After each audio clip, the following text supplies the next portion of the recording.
Welcome to the Imposter Roster, the secret lives of capable women. I'm John Gay. I'm usually the producer-editor behind the scenes, but our host has asked me to come on and facilitate the discussion in our very first episode. And with that, I'll welcome our hostess with the mostest, Christine Chubenko. Christine, welcome to your own podcast. Well, thank you, John. I'll bet you don't have to do that very often. That particular line, no. Well, I will tell you, I, for one, am very grateful that you are doing that for me because this is my first foray into having my own show. So with you at the helm, I feel very comfortable and confident. So thank you. Well, I'm happy to be here. Why don't we start by you giving us a little background about how this came together? Well, to do that, I need to introduce my friend, Emily Wrobel, who was with me when this idea came upon me. Emily, say hi. Hey there. So Emily and I have coffee regularly. We meet up and we just talk about what's happening. It was July, right, Emily? Didn't I say it was July of last year you and I were talking? It was July 18th. Emily was having a situation, not necessarily with work, but, part of her skill set and some things that she was looking at doing, etc. And I know that at the time she was feeling frustration and Em, just go ahead and correct me on this, almost feeling like you weren't good enough or you weren't suitable to do a job that you wanted to do or you had the skill set needed to do what you were hoping to do. Is that correct? Absolutely. Right on the nose. She was just telling me that, I don't know, maybe I'm not in the right spot at all. And I know, Emily, this woman is detail-oriented. She dives deep. When she talks about something, she knows what she's talking about. And I was taken by surprise because I'm looking at her and she presents so well, whether it's written, speaking, it doesn't matter. And I thought, how in the world could you be questioning yourself? And then I popped back to myself. I have been in the software industry as a software developer, as a programmer. I've worked in AI for a long time. And by long time, I do mean over 30 years. And I'm looking at this person who's been in the workforce doing what she's doing for about 10 years. Is that right? Yeah, about 10, 15. Yeah. So she's half the time that I've been there. And here she's experiencing in the year of 2025 at the time, things that I've been experiencing for a long time. And as I was talking to her, I just was talking about imposter syndrome. And I just thought, I just can't believe this. I can't believe that this is still happening. Someone like you would be feeling this. And that was when, and I know Emily was looking at me and she saw the light bulb go off in my head. And I said, oh my God, I got it. And I love alliteration. I love when things rhyme. And I said, you know what? We should just do a podcast called the Imposter Roster. Did it not just fall out of my mouth like that, Emily? It literally was just like that. Just like all of the little pieces clicked right in. And just as you said, it was a absolute just light bulb moment. Let me jump in for a second, Christine. For anybody listening that doesn't know the term, could you give us a quick definition on imposter syndrome? Yes, I can. This is the Merriam-Webster definition. It's a psychological condition that is characterized by persistent doubt concerning one's abilities or accomplishments accompanied by the fear of being exposed as a fraud despite evidence of one's ongoing success. And the clinical psychologists Pauline Rose Clance and Suzanne Imes, if I'm pronouncing that correctly, first described this back in 1978. So that was 48 years ago. I would add on to that description, no matter how much education you have, no matter how much experience you have, no matter how many accolades you've gotten, no matter how much you've achieved, all it takes is one side eye and it's like, you know what, I'm not good enough. And there you go, doubting yourself. And when you doubt yourself, you don't put your best foot forward. Instead, you say, you know what, I should just retract who I am, retract how I feel, and just because I'm probably wrong. Emily, tell me if I'm right on this one. When you're experiencing imposter syndrome, it does not care what age you are or what you do or your ethnic background. It doesn't care. It makes you feel like I shouldn't be here. I'm not qualified. I should just step away. It does. It makes you doubt everything that you've experienced and that you've been through, and as hard as you've worked for whatever accomplishments that they may have been. And when we were talking about, our conversation last July, and I was telling you about what I was going through, you had also shared some similar stories as well. And I also couldn't think, I'm like, oh my God, here's someone who I think has got it all together, has accomplished so much in her lifetime, and is an expert in what you do. And you're also feeling these similar things too. So that's when I knew. I think that's when we both knew that there's something here. Like you just said, it doesn't matter how old you are, where you come from, or anything like that. It can affect anybody. I think it's a great point, Emily, because I know the show is going to be focused specifically on women. But as a guy, I will say I've experienced it many times. A lot of my guy friends have experienced it many times. To me, there are two types of people: those who've experienced imposter syndrome and those who are lying about it. John, I'm really glad you brought that up because my intention was to put focus on women, but it's not just women who experience it. It just happens to be that I am female, so I feel more comfortable talking about what I actually know and have experienced. However, I fully 100% believe men experience it as well. And in some ways, it's harder because, as you know, big boys don't cry, you don't complain, and you already know what you're supposed to be doing, so just go do it, right? Absolutely. You know, I am the rare guy that shows my emotional side. My wife teases me sometimes that we have a role reversal sometimes, but I think generally speaking, you're right. Well, actually, the fact that that's what you chose is very timely for the era we're moving into with respect to 2026 and all the changes that are happening around the world. This is where guys need to start adopting what you already know, John, which is probably why you're a professional in this industry, because you know how to extract information from people, how to get them to be who they're supposed to be. That is key. If we could all be who we're supposed to be, how phenomenal. Every time you look around, there'd be like, oh my God, I could learn from that. So, Chris, what do you ultimately want to get out of this podcast? For everyone who's listening here, what do you want them to leave this podcast and remember and realize and bring into their personal lives? My intention for this podcast is really to be a venue of inspiration and education where we're hearing stories told by amazing individuals. When I say inspire, you hear a really good story and it can inspire you. It can also make you feel bad. It can make you feel angry, but it makes you feel. And when somebody's story touches you, it's probably because it's part of your story as well. And then when you hear how they rose above whatever the thing was, you say, ooh, maybe I can do that too.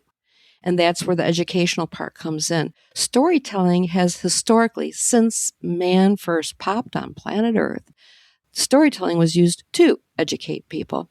And I feel very strongly that we have so many experts out there and they're good at what they do. And they say, here's how you do this thing. Step 1, step 2, step 3. Or remember these 4 stages and then you can accomplish blah, blah, blah. That's wonderful. That's not what this podcast is about.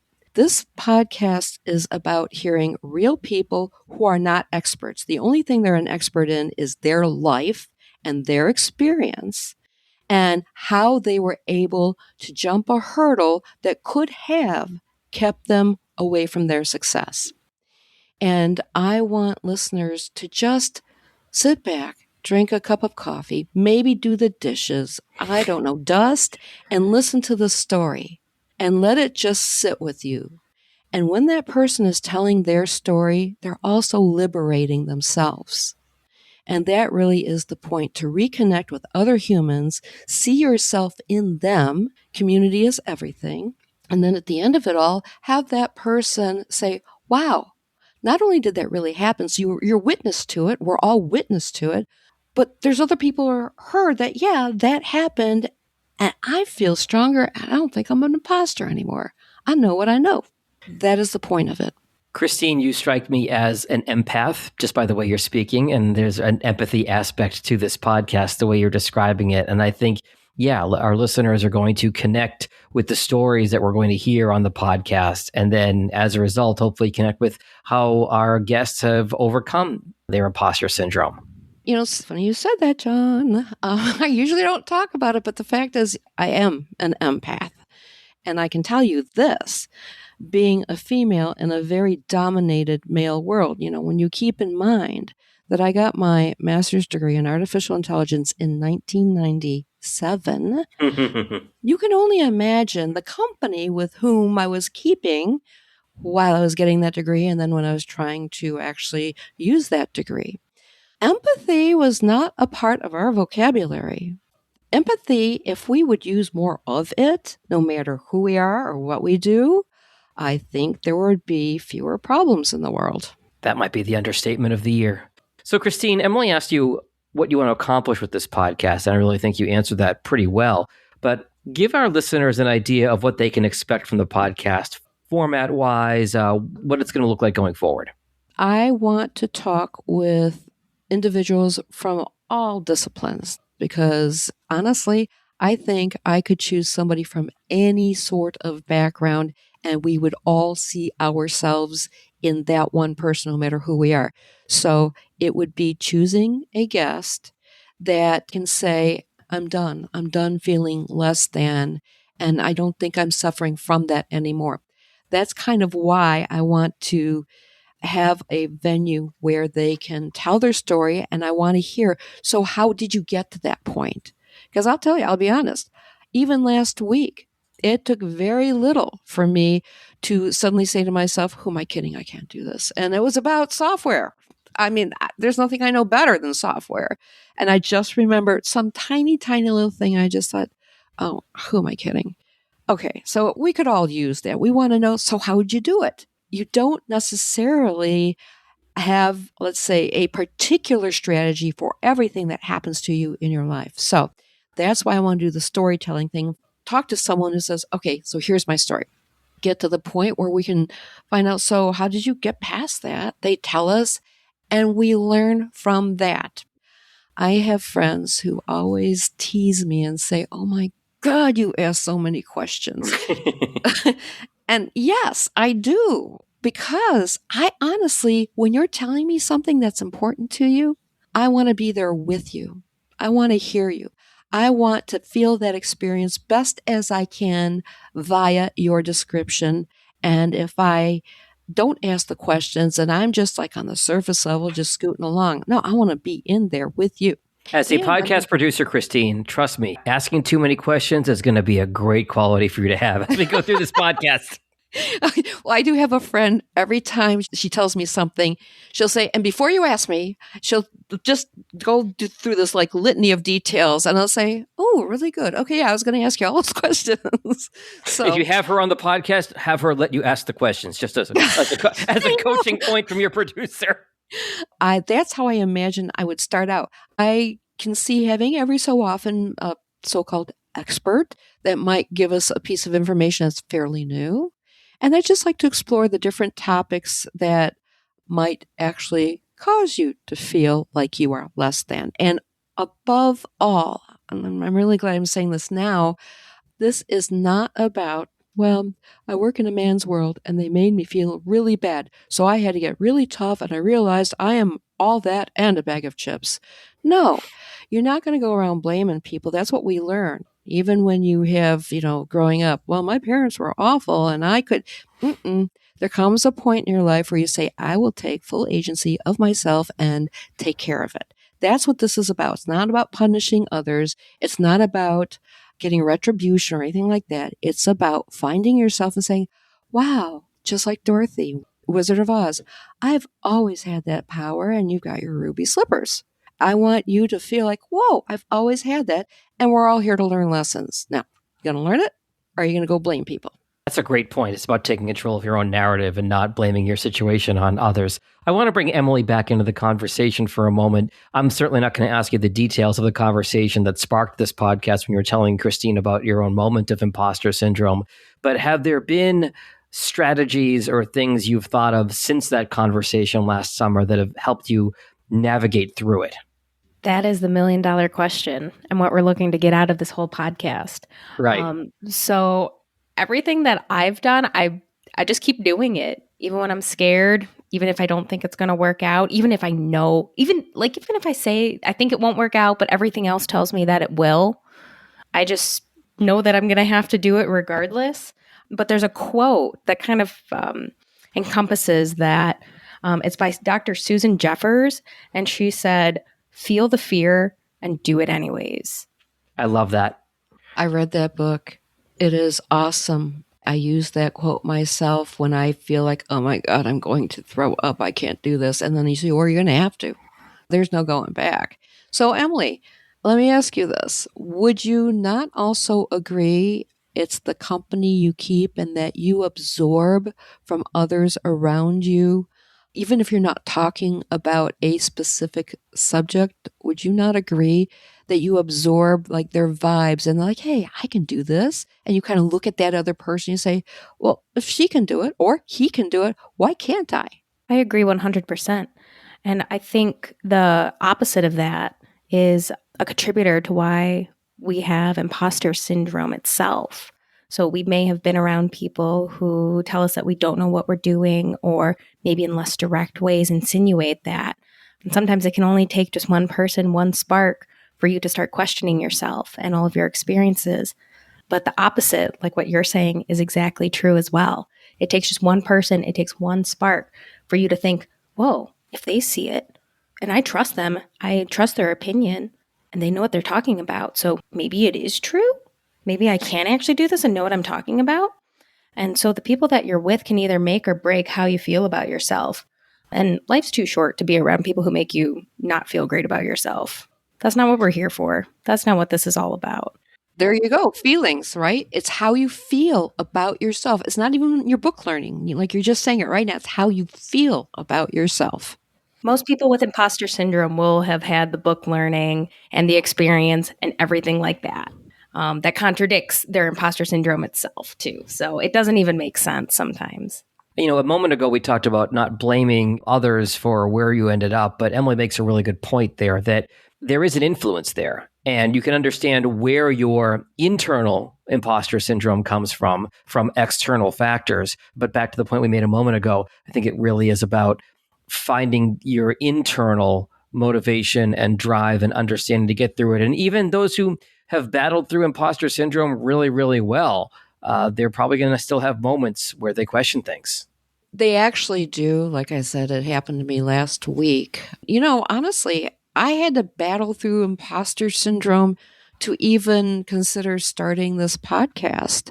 But there was that voice in me that said, well, you know yourself, Christine, you're not going back. Once an idea hits you deep, deep in your heart, it's not going away until you execute it, period, and the end. So you're just going to have to get over your bad self. That's exactly how I got to this point where I'm actually talking to Emily and John. So as we wrap up, I've got to say that I've met both of you in person several times. And to an outside observer, as you alluded to in the beginning of the show, you both really have your act together. So it actually makes me feel good to know that you've both dealt with imposter syndrome yourself a little bit. And it's not just me or other people that I've talked to. So I really think this is a universal topic that our listeners are going to get a lot out of. Christine, when can people expect the show to come out? And we look forward to hearing more from you. Well, you should be hearing this first episode where I'm describing all this on the 17th of February, which is the third Tuesday. It's going to be the third Tuesday of every month until something changes and perhaps I can crank out 2 per month. I don't know, but right now we're starting out with 1 per month, third Tuesday of every month. Well, it sounds good. And I encourage you to follow the show for free in Apple, Spotify, YouTube, or wherever you're listening right now. And welcome to the Imposter Roster podcast. Thank you so much, John. And thank you, Emily, for this maiden voyage. I couldn't have done it without you because you were there when I thought about it. Thank you both. It's been a fantastic time on here.